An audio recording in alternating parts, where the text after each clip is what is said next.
So, great segue, Cade, to Ron Nierenberg.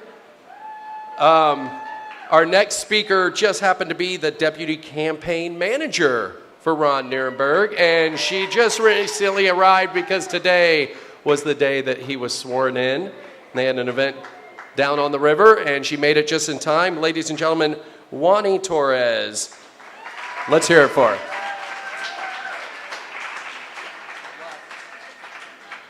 All right. Okay. So, my theme is hustle and heart, and I want to start off with our candidate, Ron Arenberg. You might have seen many pictures of him working out. He loves his Happy Meals. It was a fuel within our campaign days. And what I want to share about him is that no matter how hard the days were for us, his heart was all in, and he worked every single minute. Our staff, we could not have done, and we could not have won this huge election and beat an incumbent and been the underdog that trumped it all without our amazing staff who dedicated countless hours to the campaign. Oh, I guess I still have some seconds there. And I'm sorry, I'm really ill-prepared. I have been working hard on this inauguration, so we're here now. Ground game. And this is really the theme. My theme for my presentation is hustle and heart. And Ron being the underdog, it was so difficult for us to get the buy-in of so many people because he was seen as someone that didn't have a shot. But our team hustled every single day, and we knocked on over 70,000 doors, more than some state races, to win this election. Every Saturday, we had these canvas kickoffs. And with these canvas kickoffs, we had a lot of donuts, a lot of pan dulce, a lot of breakfast tacos, training and door knocking that happened every single weekend of this election for the past year. And that led us to an incredible victory. Our volunteers, we had people young and old volunteering for the first time, and some ladies, especially these here, Latinas for Ron, Chingonas for Ron, they were at our office every single day, contributing their time to make calls and reach every single voter around San Antonio in every single district. Here is one of our volunteers. People did everything they could to get out the word for Ron. The momentum was high. And here he is in District 8 running or biking around the district with some yard signs, making sure that he had his voice out there and his excitement for a new mayor and for a victory for San Antonio.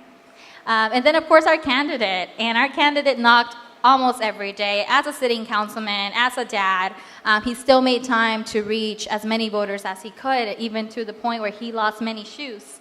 Knocking in the west side, south side, north side, and east side of San Antonio. And a lot of stray dogs. Here's the tan line. We knocked in terrible heat. We knocked in rain. We knocked at all hours of the day till 6 p.m. on election day, actually. And then from 6 to 7, he made phone calls. So I just cannot stress the importance of our ground game and the importance of civic engagement in our plan to build the city you deserve and win this election. Here he's taking a nap. It was his only nap within our offices. It was his birthday present, which happened to be within the election. But I wanted to throw it in there because, yes, we had some times of restoration, and this was his only nap in the office. We reached every sector of town. This is a forum we had in the south side of San Antonio. And he never declined an offer. He was at every single event, and he was the only candidate that was at every single event that the mayoral candidates were invited to. He made it a point to never say no to any community. Here we are, the first day of early voting. We met with a bunch of bikers downtown and biked to Lions Field, where folks casted their vote for the mayor in the runoff. And it was really awesome to see him at the top of a pickup truck talking to these folks. And he was, again, the only candidate there that made it a point to talk to all voters. Ron was faced with a lot of different difficulties. Being a sitting city councilman and being also so accessible to the press, he made it a point to always be there for questions and he always says for folks to hold him accountable. And this was actually at the Mission Trails event where he spoke about how he wanted to learn from his mistakes.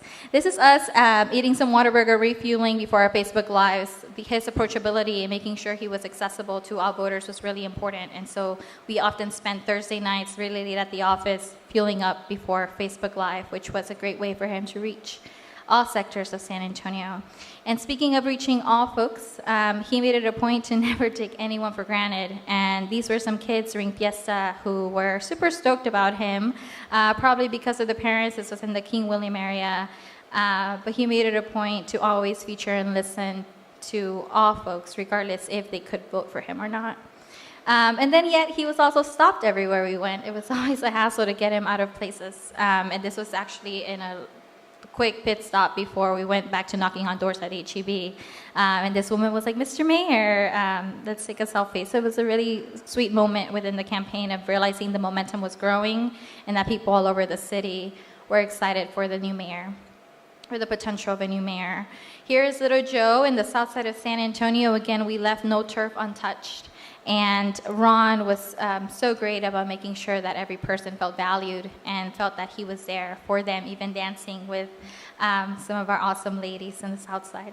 And hustle and heart is embodied in this picture. His family was a huge part of our efforts as well.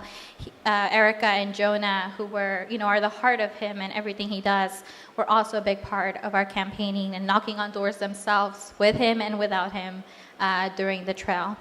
And then, of course, towards the end of this, I just wanted to highlight some of the hope that he brought to all people. Ron was called the Batman after saving that bat cave in District 8.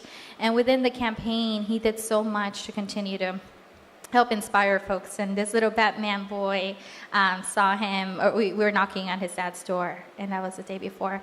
And then they drew this for him, actually. The day after he won, we got this in our office. And it was an 8-year-old who drew this from one of our volunteers, our Mayor Ron, in a Batman mask. And it came all full circle as to how much he had inspired folks all over San Antonio.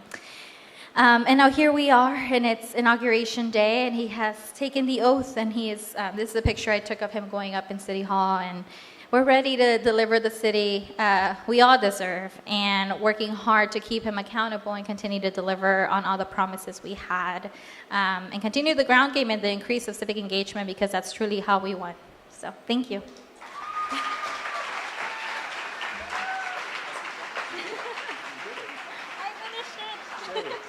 Okay. So I have a question from one of our listeners. Gary. All right. So Ron was an underdog. Was there a moment when you guys knew or really felt like you were going to win, or did you have no idea? We never doubted that we had the potential to win this, and we never really focused on, we're going to lose. But I think we were all really inspired by the fact that momentum was growing every single day that we were in it. Even though we ran with half as much as money, and we didn't have even 50% of the developers and the big money that was coming to the other campaigns, we always felt that our ground game, our volunteers, the heart and the hustle behind our campaign was going to get us the win. Cool. And then I know that's not your whole life. Is that one single election. You're really into civic engagement. Tell us a little bit about that. Sure. So I was born and raised in the south side of San Antonio. I joined, outside. I actually was on the Hillary campaign for over a year in Nevada, which we delivered and turned blue. We switched all the seats. We elected the first Latina U.S. Senator in the history of the country in Nevada. And after that, I came back home and I realized I had to get back and mobilize and empower my community. And I joined Ron's team, and we were getting there. So I'm really excited. Yeah. All right. Unfortunately, I could continue to talk to you forever, but we have to move on. Ladies and gentlemen, let's hear it for Juany Torres.